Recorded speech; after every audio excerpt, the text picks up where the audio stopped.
안녕하세요. 서울 근교에 살고 있는 30대 여자입니다. 저는 그야말로 믿는 도끼의 발등이 제대로 찍혀 이혼을 하게 되었는데요. 그 믿는 도끼가 제 발등을 어떻게 찍어버렸는지 한번 들어보실래요? 저와 남편은 요리 학원에서 처음 만나게 되었어요. 혼자 자취를 시작하며 배달 음식을 먹던 저는 이대로는 안 되겠다는 생각에 곧장 요리 학원을 등록했고 그곳에서 만난 사람이 남편이었죠. 이렇다 할 요리가 처음인 저와는 다르게 남편은 요리를 꽤나 능숙하게 했고 그런 남편의 도움을 받으며 저는 남편과 빠르게 가까워졌어요. 그렇게 두어 달 저희는 도움을 주고받으며 마음도 주고받게 되었고 남편의 고백으로 연애를 시작하게 되었죠. 참 배울 점이 많다 싶더라고요. 연애를 하는 2년 내내 남편은 한결같이 밝으면서도 참 긍정적인 사람이었어요. 제 앞에 닥친 크고 작은 문제에도 남편은 늘 제 옆에서 아낌없는 응원을 해주기도 하고 때론 해결책을 함께 고민하며 저에게 큰 도움이 되기도 했죠. 그런 남편과 함께라면 저의 앞날도 행복할 거라 생각했고 결혼이라는 단어가 익숙해질 때쯤 제가 먼저 남편에게 프로포즈를 하게 되었어요. 저기, 자기야, 나 할 말이 있는데. 무슨 말이길래 이렇게 뜸을 들여? 왜? 무슨 일 있어? 일이 아니고, 아니, 다르게 생각하면 엄청나게 큰일이긴 한데, 우리 결혼할까? 나 자기랑 이제 연인 사이 말고 부부하고 싶어서. 제 말에 남편은 저를 꼭 안아주며 알겠다고 했고, 그렇게 저희는 결혼까지 꼴이 나게 되었습니다. 결혼을 하고 난 후에도 남편은 여전히 다정했으며 제 눈에는 그 어떤 연예인보다 멋진 남자였어요. 전 그런 남편을 많이 사랑했고 저흰 정말 남들이 다 부러워할 만큼 행복한 나날들을 보내고 있었죠. 그러던 어느 날 남편이 많이 지친 얼굴을 하고서 상의할 일이 있다고 하더군요. 처음 보는 남편의 어두운 표정에 전 직감적으로 무슨 일이 있다는 것을 알아챘고 남편의 앞에 앉아 남편의 입이 열리길 기다렸어요. 여보, 나 사실 요즘 많이 지친 것 같아. 회사 일도 그렇고 여러 가지로 내 길을 잃은 기분도 들고 그래. 몸도 마음도 많이 망가지고 지친 상태랄까?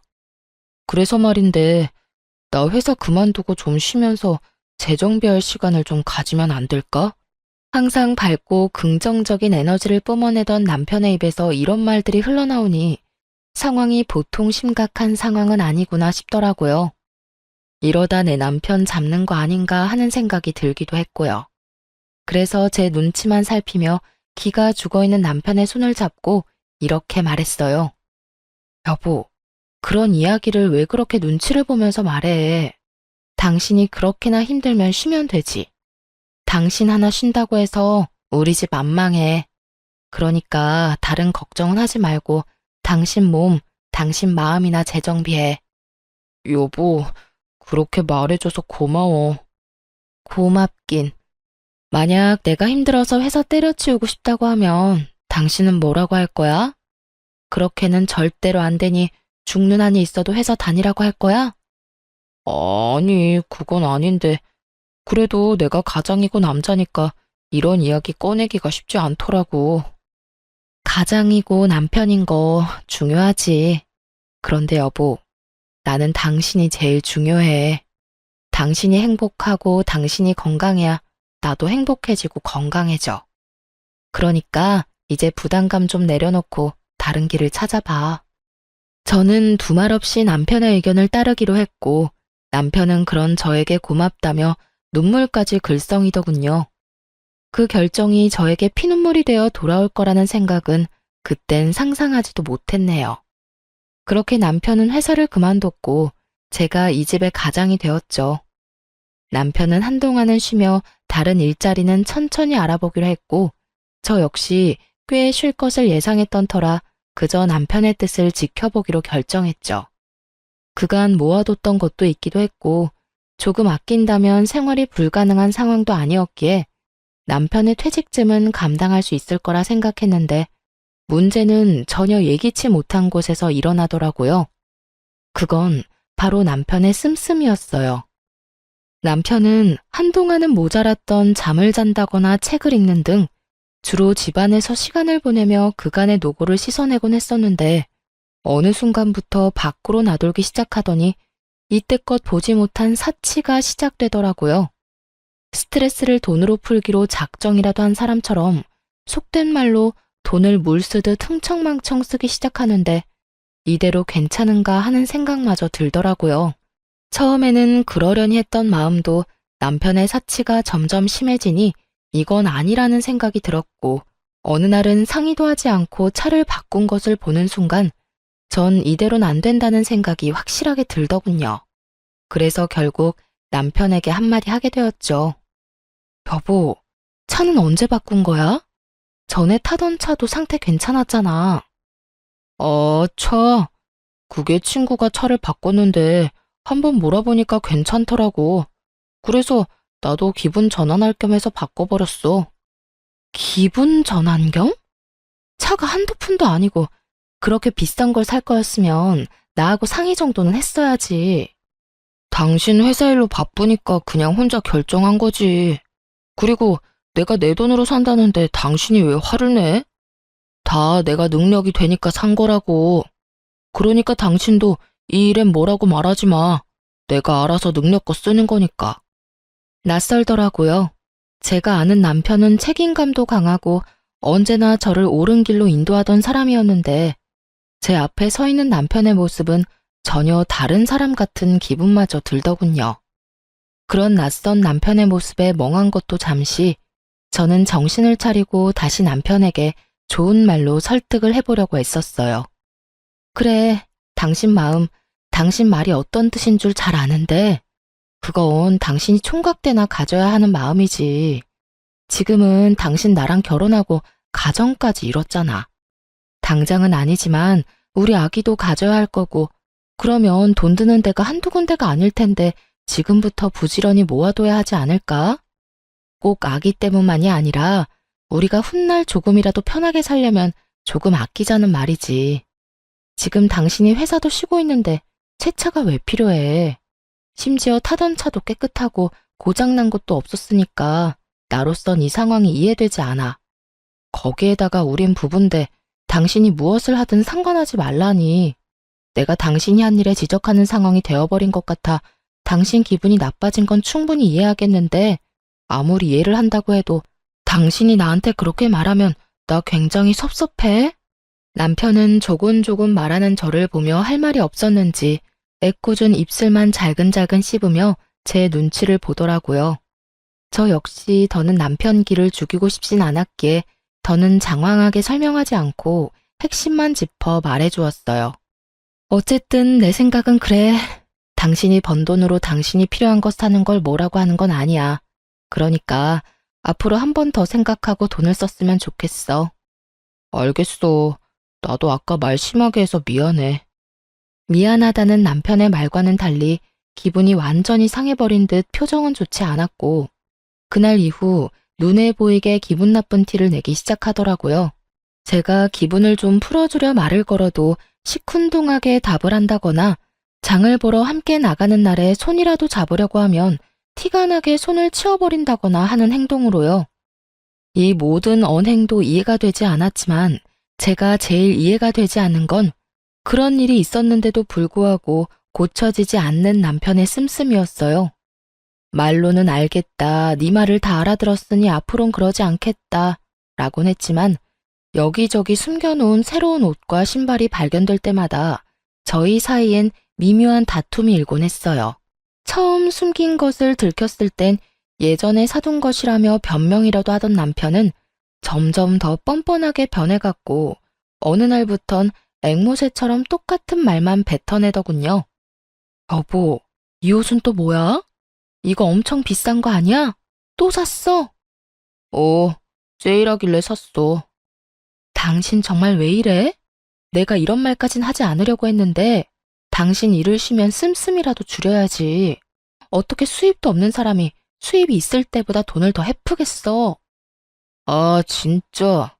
내가 벌어놓은 돈으로 이때껏 고생한 나한테 보상 좀 하겠다는데 뭘 그렇게까지 나무라기만 해. 당신이 이러면 이럴수록 난 더 숨이 막힌다고. 그러니까 그냥 좀 내버려두면 안 돼? 모든 일엔 정도라는 것이 있는 것인데 남편은 그 정도라는 것은 알지도 못하는 사람처럼 굴었고 상황이 그렇게까지 되자 저는 더 싸우고 싶지도 않아 입을 다물게 되더군요. 제가 입을 다물자 저희의 사이는 다시 좋아졌고 저는 저것도 다 한때일 거란 마음으로 남편을 지켜보기로 했죠. 그러던 어느 날 아빠가 갑자기 쓰러지셨다는 소식을 듣게 되었습니다. 엄마는 제가 고등학교 때 돌아가셨고 외동딸인 저는 아빠의 걱정이 클 수밖에 없는 상황이었죠. 천만 다행으로 아빠는 위험한 고비는 넘기고 수술을 하게 되었지만 의식이 없던 터라 수술비를 제가 마련해야 하는 상황이 되어버렸어요.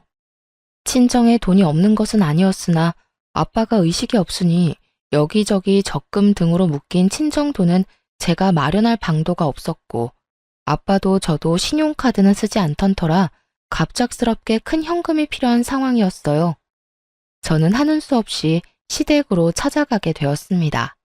사실 제가 결혼을 하고 난 후 얼마 되지 않았을 때 시댁에 금전적 위기가 있었는데요.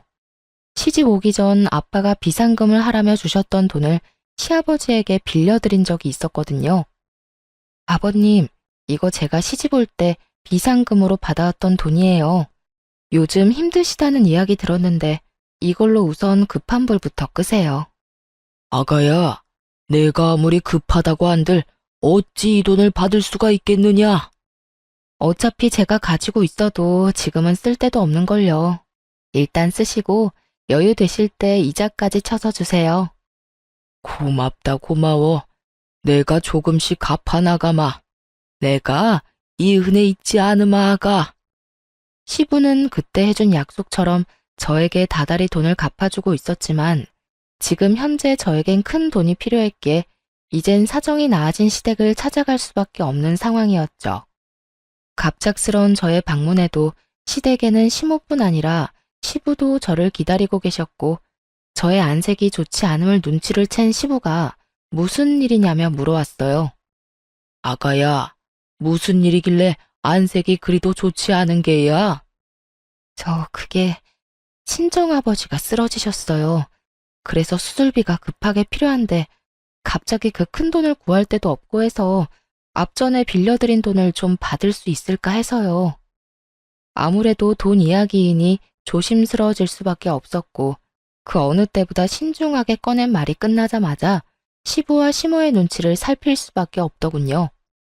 그런데 제 말을 들은 시부의 얼굴이 불그락 푸르락 환한 얼굴이 되어갔고 전 왜 그러는지 이유를 알 수 없으니 그저 눈치만 더욱 살피게 되더라고요. 그간 시댁 어른들의 인성을 지켜본 바론 제가 단순히 돈 이야기 좀 꺼냈다고 저리 인상을 찌푸릴 사람들이 아니었던 터라 전 시부가 화를 내는 그 상황이 좀처럼 이상하게 느껴지더군요. 침묵은 저의 예상보다 길어졌고 그 무거운 침묵을 깬 건 다름 아닌 시모였습니다.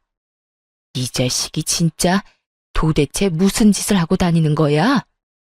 시모의 첫마디에서 알게 되더라고요. 아, 남편이 큰 사고를 치고 있구나 하고요. 전 최대한 마음을 가다듬으며 시모에게 연유를 물었어요. 어머님, 왜 그러세요? 아가, 혹시 네 남편한테 돈 받은 거 없니? 네? 돈이요? 무슨 돈이요?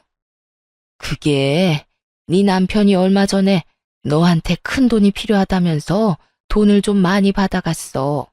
그때 좀 이상하다 싶긴 했는데 아무래도 돈 이야기이다 보니까 너도 선뜻 이야기 꺼내기 힘들 수도 있겠다 싶어서 우린 너한테 부담 주기 싫어서 연락을 안 했던 건데 이를 정말 어째?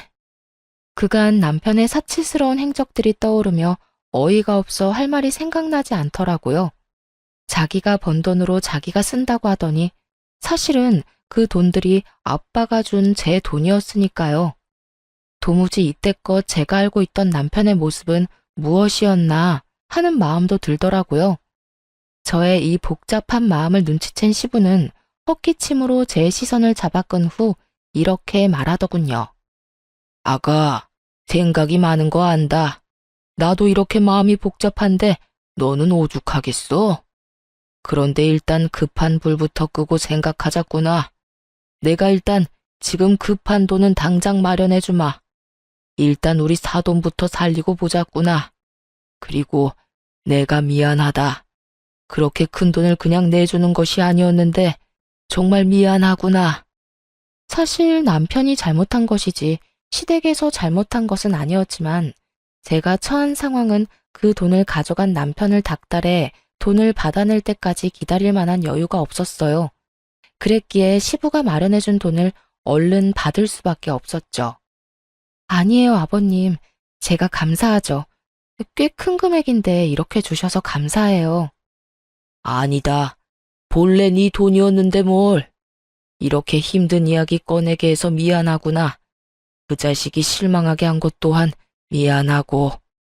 이렇게 저에게 용서를 구한 시부의 표정은 섬뜩할 정도로 화가 나 보였고 시모 역시 시부의 표정과 다를 바가 없었죠.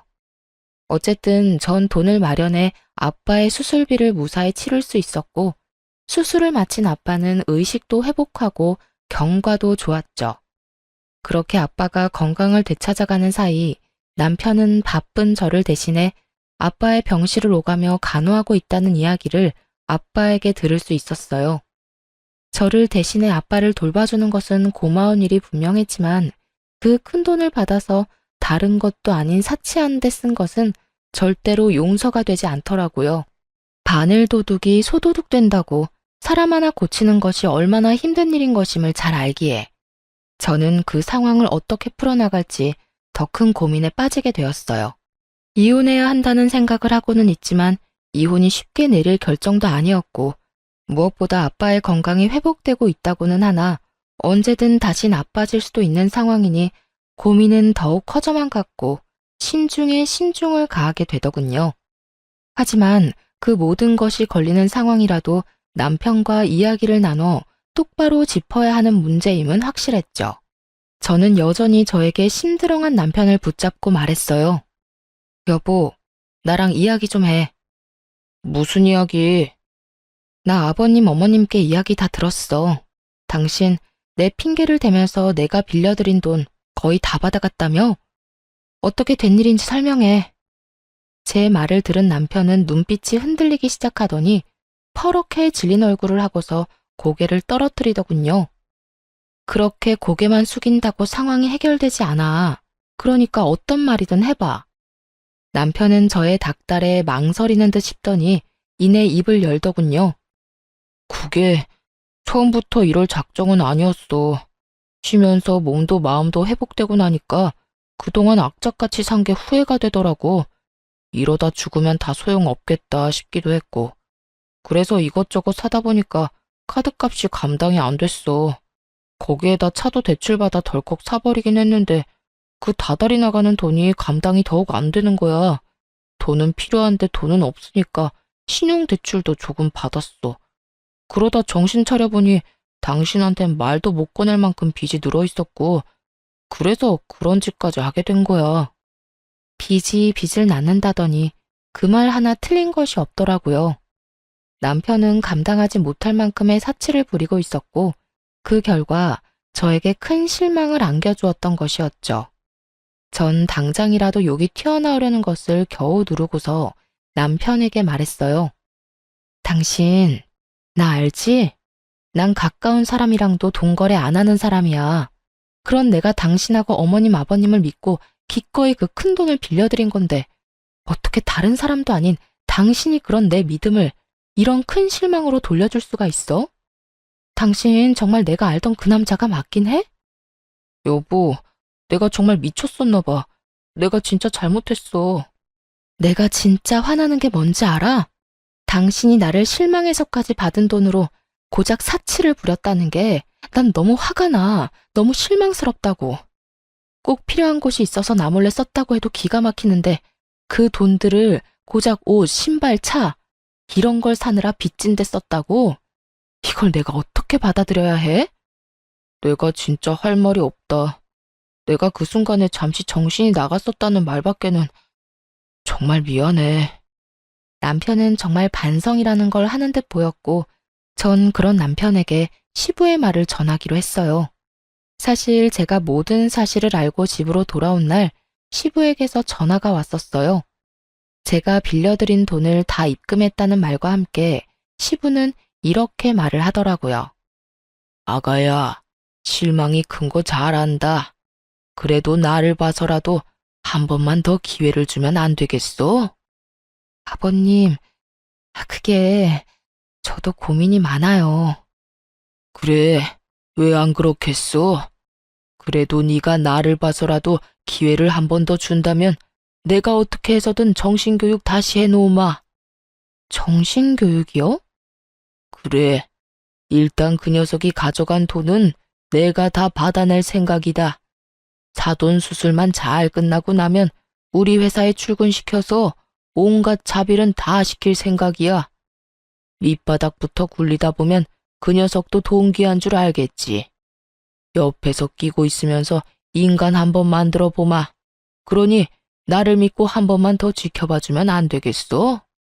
시부에 이런 부탁이 없었다면 당장 이혼을 했을 수도 있었을 텐데 저는 많은 고민을 한 끝에 남편이 아닌 시아버지를 한 번 더 믿어보기로 했고 저의 긍정적인 반응에 시부는 자신에게 돈을 다 받았다는 말은 하지 말라고 당부하셨어요.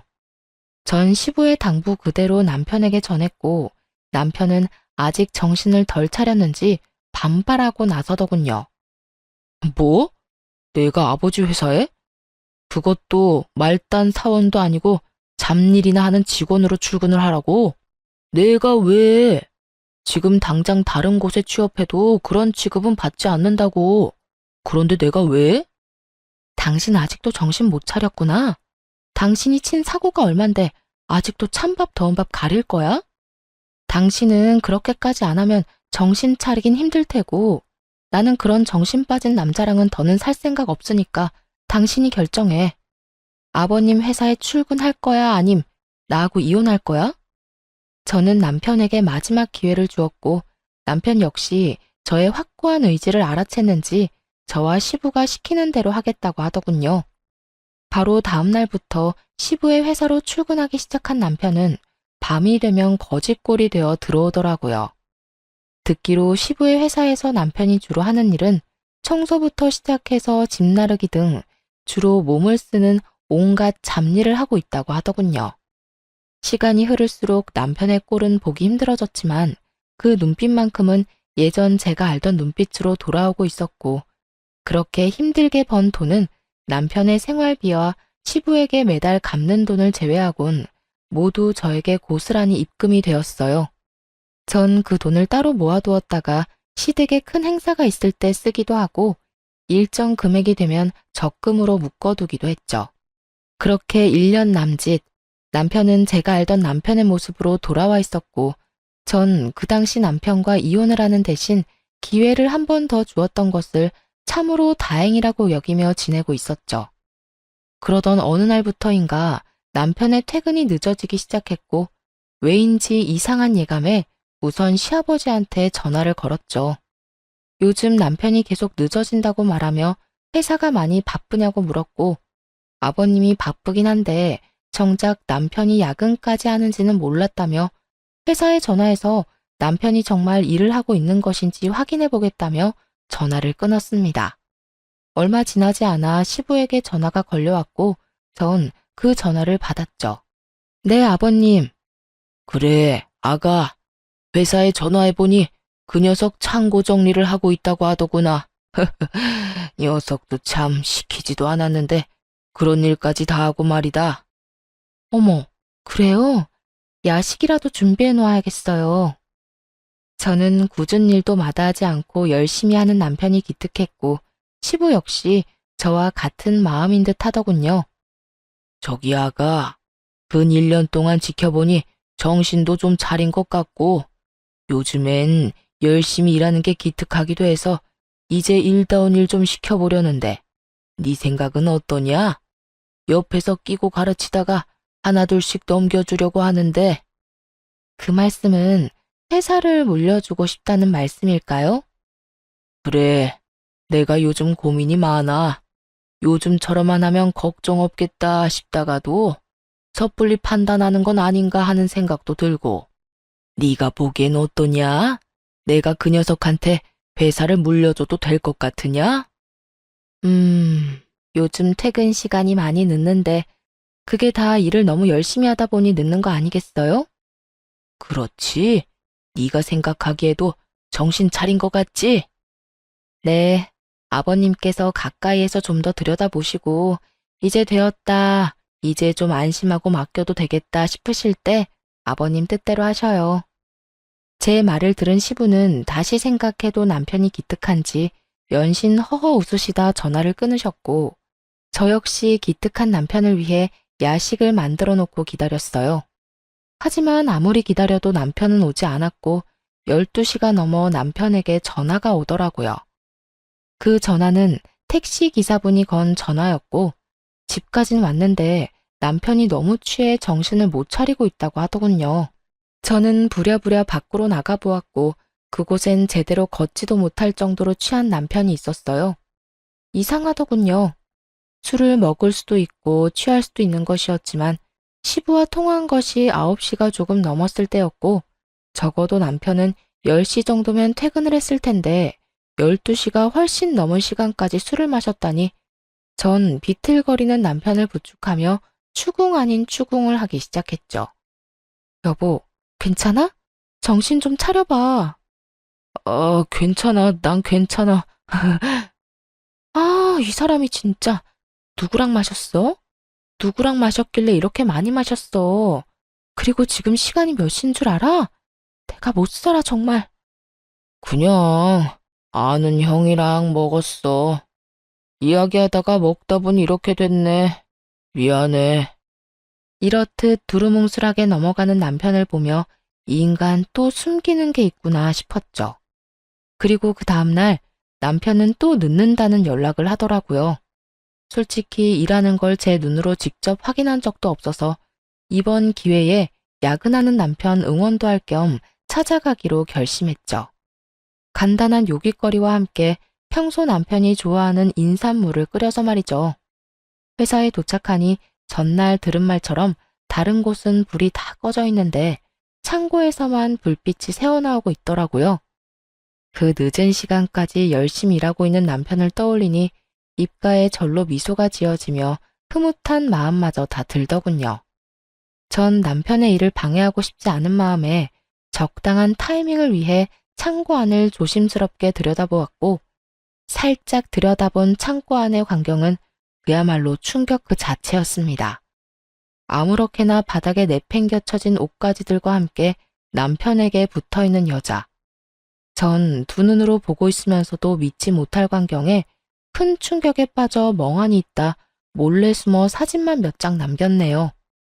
차마 더는 눈으로 보고 있을 수가 없어 주체할 수 없이 흔들리는 두 다리를 붙잡고 차로 돌아왔어요.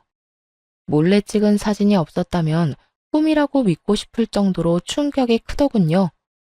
충격에 빠져 울던 저는 시부의 얼굴이 떠올랐고 얼른 전화를 걸었죠. 그래, 아가야. 이 시간에 무슨 일이냐?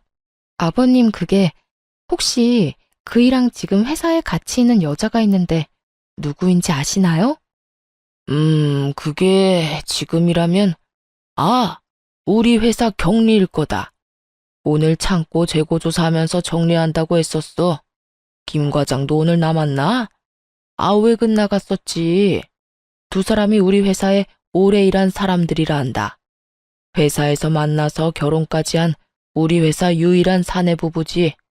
그런데 그건 왜 묻는 게야? 무슨 일 있는 게야? 아버님, 놀라지 마세요. 저 지금 회사에 왔는데 글쎄 창고에서 두 사람이 바람을 피우고 있더라고요. 아무래도 남편과 붙어있는 여자도 회사 사람 같아서 여쭤봤어요. 뭐야? 그게 사실인 게야? 네, 아직 그 두 사람 창고 안에 있어요. 아버님, 지금 당장 그 김 과장이라는 분 좀 회사로 불러주세요. 시부는 화가 엄청나게 난 듯했고 그 화는 제 말을 완전하게 믿는다는 뜻과도 같았죠. 그렇게 전화를 끊은 전 얼굴 한번 본 적 없는 김 과장이라는 사람을 기다렸고 얼마 지나지 않자 신발도 제대로 신지 않은 김 과장이 다급히 창고로 뛰어들어가더군요. 그 뒤로는 뻔한 결말이었어요. 남편은 옷도 제대로 갖춰 입지 못한 채 김 과장에게 머리채를 잡혀 창고 밖으로 끌려 나오고 있었고 그 뒤를 울고불고 난리가 난 상간녀가 나오더군요. 전 그 모든 광경을 지켜보고 있었고 남편은 김 과장에게 일방적으로 맞기 시작했어요. 한참을 맞고만 있던 남편은 김 과장의 주먹질이 끝나자 그 앞에 무릎을 꿇고 빌기 시작하더라고요. 과장님, 죄송합니다. 정말 죄송합니다. 제가 잠시 미쳤었나 봅니다. 죄송? 이게 죄송하다는 말로 끝날 문제야. 어떻게 가정 있는 여자랑 그딴 짓을 할 수가 있어? 그것도 내 와이프인 거 뻔히 알면서 어떻게 그딴 짓을 할 수가 있냐고? 정말 죄송합니다. 입이 10개라도 할 말이 없습니다. 제발 한 번만 용서해 주십시오. 용서? 이게 용서가 될 일이라고 생각해? 도대체 언제부터야? 도대체 언제부터냐고? 얼마 되지 않았습니다. 정말이에요. 그러니까 과장님, 제발 아버지랑 제 아내한테만큼은 비밀로 해주시면 안 되겠습니까? 뭐? 비밀? 네, 그 두 사람 알면 저 진짜 죽습니다. 제발 좀 살려주십시오. 제발요. 이렇게 부탁드리겠습니다. 남편은 김 과장의 발밑에 엎드려 눈물을 흘리고 빌었고 그런 모습을 보던 상간녀 역시 무릎을 꿇고 빌기 시작하더군요. 여보, 정말 잘못했어. 그런데 우리 오늘이 정말 처음이야. 믿어줘. 아까 창고 정리하다가 너무 힘들어서 밥 먹으면서 반주 좀 했는데 술 기운에 그만. 실수야, 실수. 실수? 그게 실수라고? 그 말을 내가 믿을 것 같아? 믿어줘. 정말이야. 지금 이 상황만 보지 말고 이때껏 내가 당신하고 살면서 보여준 모습들을 떠올려봐. 나 당신 정말 사랑하고 누구보다 열심히 살았잖아. 그러니까 이번 한 번만 용서해줘. 나 당신하고 이혼하면 못 살아. 그래? 그럼 살지 마. 뭐? 나하고 이혼하면 못 산다며? 나 당신 같은 여자랑 더는 못 사니까 무슨 일이 있어도 이혼할 거야. 그러니까 못 살겠으면 살지 말라고. 여보, 제발, 제발 용서해줘. 내가 이렇게 빌게. 단호한 김 과장과 그런 김 과장을 붙잡으며 애원하는 상간녀. 마치 막장 드라마의 한 장면 같더군요. 뒤늦게 저의 모습을 발견한 남편은 그야말로 얼굴이 사색이 되어가고 있더군요. 여보, 여기 어떻게 왔어? 어떻게 오긴. 당신 힘들게 야근한다길래 먹을거리랑 물 좀 끓여왔는데 상상도 못했던 재밌는 광경을 봤지 뭐야? 그래서 내가 김 과장님 불렀어. 이런 재미있는 구경은 같이 해야 재미있는 법 아니겠어? 여보, 미안해. 미안하다고 하지도 마. 당신이 인간이야? 내가 어떤 마음으로 당신한테 기회를 주었는지 몰라? 어떻게 나한테 이럴 수가 있어? 저는 절규 섞인 고함을 내질렀고 저의 이런 모습에 남편은 고개를 바닥에 쳐박고 애원하며 빌기 시작하더군요. 여보, 진짜 미안해. 내가 정말 미쳤었어. 처음부터 이러려고 했던 건 아닌데 정말 미안해. 내가 당신한테 너무 큰 잘못한 거 알아. 그런데 나 진짜 마지막으로 한 번만 더 용서해주고 기회를 주면 안 될까? 나 이때까지 잘해왔잖아. 오늘 일은 정말 실수야. 실수라고. 실수? 실수라고? 나 말을 안 해서 그렇지. 지난 1년 동안 너무 힘들었어. 일은 일대로 힘든데 내 주머니로 들어오는 돈은 없지. 아버지 눈치에 당신 눈치에 그 상황이 너무 답답하기도 하고 짜증도 나고 그렇더라고. 그런데 그때 나한테 저 여자가 잘 대해주니까 나도 모르게 눈길이 가서 이런 실수를 저지르게 됐어. 그렇다고 마음을 줬다거나 그런 일은 절대로 없었어. 정말이야. 내가 진짜 미쳤었어. 그러니까 나한테 한 번만 더 기회를 주라. 응? 제발. 이런 상황에서까지 저의 탓을 하려는 남편을 보고 있는데 정말 어이가 없더라고요. 저의 탓을 하면서도 용서를 구하는 그 이중적인 잣대를 뽐내는 남편에게 전 지금까지와는 비교도 되지 않을 절망스러운 사실을 알려주었죠. 변명 잘 들었어. 그런데 어떻게 하지? 난 용서할 생각이 조금도 없는데. 그리고 당신한테 알려줄 사실이 한 가지 더 있는데 지금 여기로 누가 오고 있는 줄 알아? 누구? 설마 아니지? 맞아. 지금 떠오른 그 사람. 아버님 지금 오고 계셔. 아마 다 오셨을 거야. 내가 과장님을 어떻게 불렀겠어? 다 아버님께 말씀드려서 불렀지. 제 말에 남편은 제가 등장했을 때보다 더 큰 절망에 빠지며 얼굴이 새파랗게 질려가더군요. 새파랗게 질려가는 건 상간녀도 마찬가지였고 남편은 저와 김 과장에게 애원하며 부탁하기 시작하더라고요. 여보, 과장님, 제발 저 한 번만 좀 살려주세요. 제발 아버지한텐 다 오해였다고. 알고 보니 당신이 잘못 본 거였다고. 과장님도 아무것도 못 봤다고 그렇게 좀 말씀해 주세요. 제발요. 제발. 이렇게 부탁드릴게요. 이렇게 부탁해 여보. 남편은 거의 바닥을 기다시피 애원했지만 그 애원이 무색하게도 그 순간 시부가 무서운 얼굴로 남편을 향해 다가와 그대로 남편의 뺨을 내리쳐버리더군요. 네 이놈, 네가 어떻게 이렇게까지 쓰레기일 수가 있어? 네 놈이 어떻게 이렇게까지 정신을 못 차릴 수가 있냐고. 이제 하다하다 바람까지 피워? 그것도 엄연히 가정이 있는 여자를? 아버지, 제가 다 잘못했습니다. 정말 반성하고 있어요. 정말입니다. 제발 용서해 주세요. 남편은 시부의 바짓가랑이 붙들고 용서를 구했고 시부는 그런 남편의 손을 가차없이 뿌리치더군요. 용서? 그게 네 입에서 나올 수 있는 단어라고 생각하는 게야? 내가 미쳤었지. 내가 생각을 잘못해도 한참 잘못했던 게야. 네가 요즘 열심히 일하는 것 같길래 내 회사를 맡겨도 될 거라고 내 잠깐 착각을 했구나. 자식 새끼 잘못 키운 줄도 모르고 내가 피땀 흘려 고생한 내 회사를 너 같은 버러지한테 넘겨서 망할 뻔했어. 넌 내 회사를 물려받을 자격도 없고 내 자식으로 인정받을 자격조차 없다. 이후로 네가 밖에서 죽든지 말든지 나는 신경을 쓰지 않을 테니 너도 오늘부터 부모 없다고 생각하고 살거라. 눈앞에서 회사를 놓쳐버린 남편은 애원을 넘어 간절하게 시부에게 빌기 시작했어요. 회사요? 그게 정말이세요? 저는 아버지가 그런 생각하고 계신 줄도 모르고 제가 잠시 미쳤었나 봐요. 그러지 말고 제발 한 번만 봐주세요. 저도 사람인데 실수도 할 수 있는 거잖아요, 아버지. 마지막이라 생각하시고 한 번만 더 기회를 주시면 제가 정말 더 열심히 할게요. 뭐? 실수? 네 놈이 한 짓은 실수로 덮을 수 없는 중대한 사안이고 너 하나 때문에 내 회사에서 10년 넘게 일한 과장은 소중한 철을 잃었다. 네가 사람 새끼면 회사에 눈이 멀어서 봐달라는 말이 입 밖으로 나와선 안 되는 게다. 제가 정말 입이 10개라도 할 말이 없는 상황이라는 건 잘 알아요. 그런데요, 아버지. 저는 아버지의 하나뿐인 아들이잖아요. 하나뿐인 아들이 뭐가 대수냐?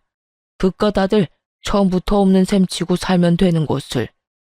네가 무슨 말을 짓거리든 내 생각엔 변함이 없을 테니 그런 줄 알고 쏙 꺼지거라.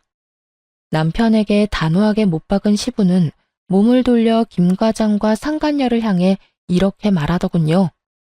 자네는 오늘부로 당장 퇴사 조치할 테니 그런 줄 알고 내일부턴 출근하지 말게. 김 과장한텐 내가 입이 10개라도 할 말이 없어. 미안하네. 일단 우리 이야기는 내일 하도록 하고 오늘은 자네처 데리고 돌아가 보게. 집안 문제로 할 이야기가 많을 터이니.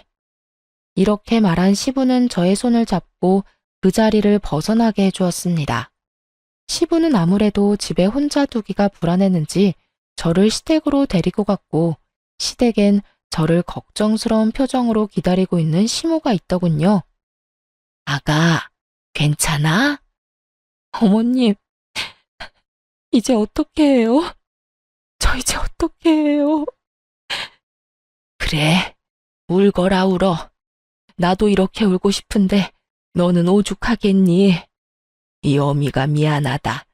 내가 자식 새끼를 잘못 키웠어. 내가 다 미안하다, 아가. 시모는 저를 꼭 끌어안으며 자신이 더 미안하다고 했고, 전 그런 시모의 품에서 참았던 눈물을 한참을 흘렸습니다. 그렇게 한참을 온 저에게 시부와 시모는 자고 가라며 저를 붙잡았지만 저는 괜찮다고 하며 집으로 돌아왔어요. 시댁에서도 쫓겨날 것이 분명한 남편이 집에서 편히 지내는 꼴은 볼 수가 없었거든요. 집으로 돌아온 저는 남편의 짐을 싸 문 앞에 던져두고 집 비밀번호를 바꿔버리곤 친정으로 가서 지내기로 했어요. 아무래도 남편의 흔적이 가득한 그곳에선 한시도 숨을 쉬고 싶지 않았으니까요. 제가 친정에 간다는 말을 들은 시댁에서 친정의 전화에 용서를 구하고 상황을 잘 설명해준 덕분에 친정에 도착한 저는 긴 설명 대신 아빠에게 따뜻한 마음의 위로를 받을 수 있었어요. 우리 딸, 고생 많았어. 아빠, 죄송해요. 이런 꼴 보여서. 네가 뭐가 죄송해? 네가 잘못한 게 뭐가 있다고. 그러니까 나한테 죄송할 필요도 없어. 아빠, 고마워요. 고맙기는. 딸, 잘 들어. 그놈이랑 너랑 이혼한 이유 중에 네 잘못은 단 하나도 없어. 넌 할 만큼 했고 이젠 후회 없이 네 삶을 살면 되는 거야. 후회는 너같이 좋은 여자 놓친 그놈이나 하는 거지 네가 할 것이 아니란 말이야. 그러니까 우리 딸은 그런 미련스러운 감정은 갖지도 말고 앞으로 행복하게 너만을 위해서 잘 살자. 알겠지? 아빠는 저를 위로해 주셨고 저는 그런 아빠의 응원을 받으며 힘을 낼 수 있었습니다. 그 뒤로 전 이혼을 진행했고 다들 그렇게 하시듯 저 역시 상간녀 소송을 함께 진행하게 되었죠. 저의 예상대로 두 사람은 하룻밤의 실수가 아니었고 그 증거들은 시부의 회사 내 CCTV에서 심심치 않게 나오더군요. 여러 증거 덕에 저는 위자료를 두둑하게 챙김과 동시에 재산 분할 역시 저에게 유리한 쪽으로 판결이 나며 성공적인 이혼을 하게 되었습니다. 전 남편은 아이 시댁에서 쫓겨났다고 들었어요. 상간녀와 외도를 저지르며 빚을 또 내고 있었던 터라 이리로 보나 저리로 보나 생각할 필요도 없이 빚쟁이가 된 것은 자명한 일처럼 보이더군요. 거기에다 저에게 위자료를 줬을 뿐 아니라 상간남 위자료도 줬을 테니 그 인간에게 남은 인생도 참 한숨뿐이겠더군요. 상간녀 역시 이혼을 당했고 이혼을 하고 난 후에는 빚쟁이가 된 전 남편을 버리다시피 하고 도망을 갔다는 이야기를 들을 수 있었습니다. 그 뒤론 전 남편의 소식을 듣지 못하고 살았는데 몇 달이 흐른 어느 날 시부에게서 연락이 왔더라고요. 며칠 전 전 남편이 시댁으로 찾아왔는데 제 생각이 나더라면서요. 아가, 잘 지내고 있어? 네, 그럭저럭 지내고 있어요. 아버님이랑 어머님은 잘 지내시죠?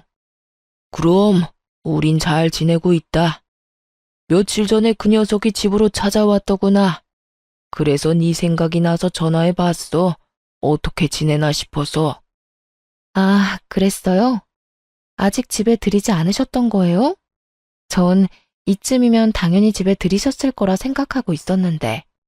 집에 들이기는 무슨 거짓골을 하고 찾아왔길래 다시는 찾아오지도 말라고 소리치곤 대문도 안 열어줬다. 꼴을 보아하니 빚이 산더미인 것 같더구나. 지내는 곳도 마땅하지 않은 것 같았고 그래도 받아주지 않았어. 그딴 놈 받아줘봤자 내 명줄만 재촉하는 꼴이지 않겠냐. 또 무슨 짓을 벌여 내 뒤통수 칠 줄도 모르는 일이고.